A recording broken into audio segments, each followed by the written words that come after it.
Bismillahirrahmanirrahim. Assalamu alaikum dear students. How are you all? Hope you all are good. Let's start our maths work.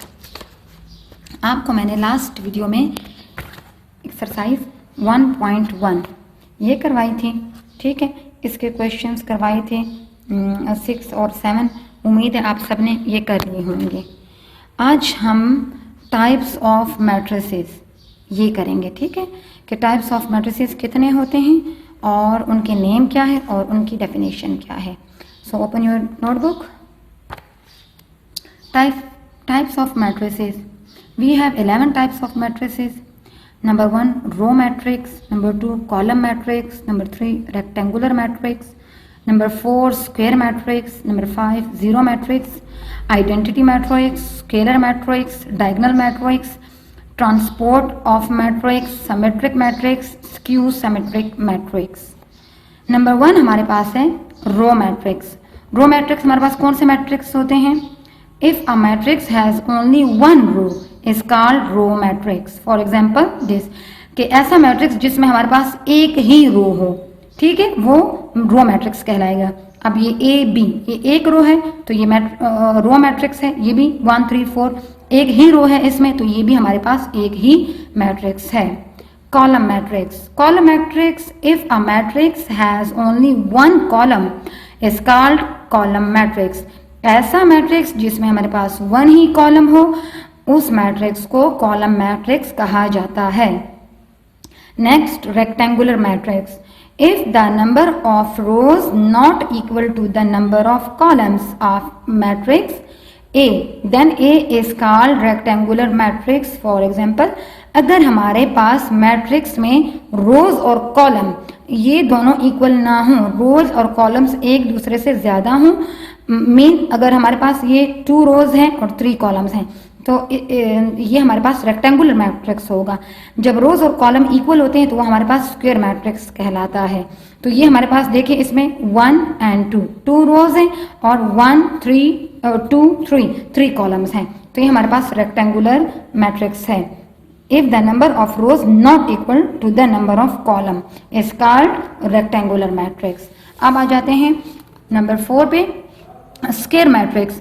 Square matrix जैसे मैंने आपको बताया कि if a number of rows equal to the number of columns of a matrix A, अगर हमारे पास रोज और columns की तादाद, ठीक है, ये इक्वल हो तो वो हमारे पास स्क्वायर मैट्रिक्स कहलाएगा। इसमें अब हमारे पास A B and C D, ये 2 रोज है और 2 कॉलम्स। यहाँ हमारे पास 3 रोज एंड 3 ही कॉलम्स, ठीक है। इसका ऑर्डर जो हमारे पास है वो 3/3 बनता है और ये 2/2 बनता है। Zero matrix, zero matrix, if each element of a matrix is zero, अगर हमारे पास जो मैट्रिक्स है हो वो उसके कॉलम और रोज जितने भी हों लेकिन वो जीरो हों, ठीक है, तो वो हमारे पास होगा zero matrix. Identity matrix, a square matrix is called identity matrix if all diagonal elements are equal to 1 and other elements are zeros. कि ऐसा मैट्रिक्स जिसका डायगोनल मीन तिरछा, ये तिरछे जो है डायगोनल, ये 1 हो और बाकी एलिमेंट्स जो हैं वो 0 हो, तो वो हमारे पास आइडेंटिटी मैट्रिक्स कहलाएगा। A square matrix is called identity matrix if all diagonal elements are equal to 1, जो उसके डायगोनल हों वो 1 के इक्वल हों और बाकी जो नंबर्स हों, एलिमेंट्स हों, वो 0 हों, तो ऐसा मैट्रिक्स आइडेंटिटी मैट्रिक्स कहलाता है, और जो स्क्वायर मैट्रिक्स भी हो। नंबर 7 पे आ जाते हैं। 7 हमारे पास है स्केलर मैट्रिक्स।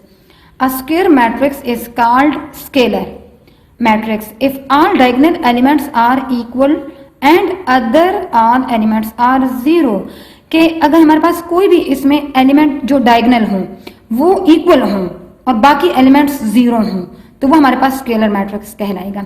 अब देखिए ये 2 ये इक्वल एलिमेंट है और बाकी एलिमेंट ये 0 है, तो ये डायगोनल हो गया, ये स्केलर हो गया है। इसी तरह ये देखें, ये डायगोनल में 5 5 5 है, बाकी जो एलिमेंट्स हैं वो सारे हैं 0, तो ये हमारे पास स्केलर मैट्रिक्स हो गया। अब आते हैं 8 पे। 8 हमारे पास है diagonal matrix. A square matrix is called diagonal matrix if diagonal elements are non zero, जो नॉन जीरो हो diagonal, and other all elements are zero, बाकी सारे जीरो हों और जो डायगोनल एलिमेंट्स हैं वो जीरो ना हो और मतलब चेंज हो। जिस तरह स्केलर में था ये डायगोनल, तो ये एक जैसा था। अब जो डायगोनल मैट्रिक्स में क्या होगा कि ये बेशक एक जैसे ना हो डायगोनल में, लेकिन बाकी एलिमेंट्स जीरो हो और ये डायगोनल में जो एलिमेंट्स हैं ये चेंज हों, ये जीरो भी ना हो, तो ये हमारे पास डायगोनल मैट्रिक्स कहलाता है। Transpose of a matrix is obtained by interchanging rows and columns of a matrix. A is called transpose of the matrix A and denoted by AT. T mean transpose. अब example में मैं आपको बताती हूँ इसकी definition कि 1 3 ये first row है, 2 4 ये सेकेंड रो है। कहा गया है कि रोज को कॉलम में कन्वर्ट करेंगे तो ये हमारे पास इस सेट का ट्रांसपोज आएगा। ठीक है, ये देखिए 1 3 ये कॉलम में कन्वर्ट हो गया 1 3, ये 2 4 रो जो है ये कॉलम में कन्वर्ट हो गया 2 4, तो ये हमारे पास ए सेट का ट्रांसपोज क्या आया 1 2 3 4। इसको आप अच्छे तरीके से समझ लें क्योंकि आगे क्वेश्चन में हम इनको यूज करेंगे कि ट्रांसपोज आप कैसे निकालेंगे सेट का। रोज को कॉलम में कन्वर्ट करेंगे। A matrix is obtained by interchanging rows and column। ठीक है, कि रोज को कॉलम में कन्वर्ट करना है। 10 हमारे पास है symmetric matrix. If A is a square matrix and A transpose is equal to A, जब हम लोग ट्रांसपोज निकालेंगे वो A के ही इक्वल आएगा, मतलब जो हमें सेट गिवन होगा जोन सा भी सेट होगा, जब हम उसका ट्रांसपोज निकालेंगे वो उसी सेट के इक्वल आएगा, तो ये हमारे पास सिमेट्रिक मैट्रिक्स होगा। अगर हमारे पास ये सेट A है 1 2 2 4, इसका हमने ट्रांसपोज निकाला, रो को हम लोगों ने कॉलम में कन्वर्ट कर दिया है। रो हमारे पास है 1 2, हमने कॉलम 1 2 लिख लिया।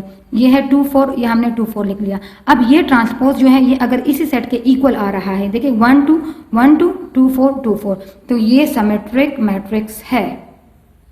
अंडरस्टूड? ओके, नाउ इसका 11 skew symmetric matrix.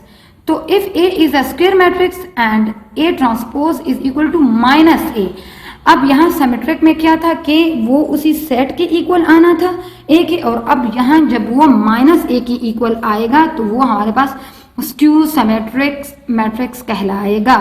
For example ये 0 -3 3 0 ये हमारे पास A सेट है, हमने इसका ट्रांसपोज निकाला, क्या निकलता है देखो 0 -3, तो ये 0 -3, ये 3 और 0, तो ये 3 and 0। अब अगर ये हम इसको माइनस से जो हमारे पास एलिमेंट्स है उसको हम माइनस से मल्टीप्लाई कर दें तो हमारे पास -a जो है वो a के इक्वल आता है, तो ये स्क्यू सिमेट्रिक होगा।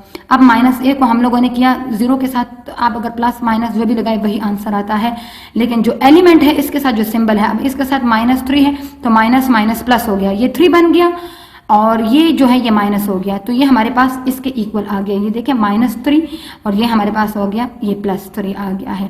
तो ये हमारे पास जब इसके इक्वल आता है, ट्रांसपोज के इक्वल ही हमारे पास ये आता है A transpose is equal to -a, तो ये हमारे पास है स्क्यू सिमेट्रिक मैट्रिक्स। अब ये मैंने आपको इस वीडियो में ये इसके 11 टाइप्स ऑफ मैट्रिक्स करवाए हैं। आप अपनी नोटबुक पे इसको लिख लें और इनको अच्छे तरीके से याद कर लें। और इसमें जो ट्रांसपोज मैट्रिक्स है कि इसको हम लोगों ने कैसे फाइंड आउट करना है, इसका आप मेथड अच्छे तरीके से अपने जहन में बिठा लें। और ये स्क्यू सिमेट्रिक और सिमेट्रिक, ठीक है, तो ये हम फिर एक्सरसाइज 1.2 में यूज़ करेंगे। Thank you and Allah Hafiz.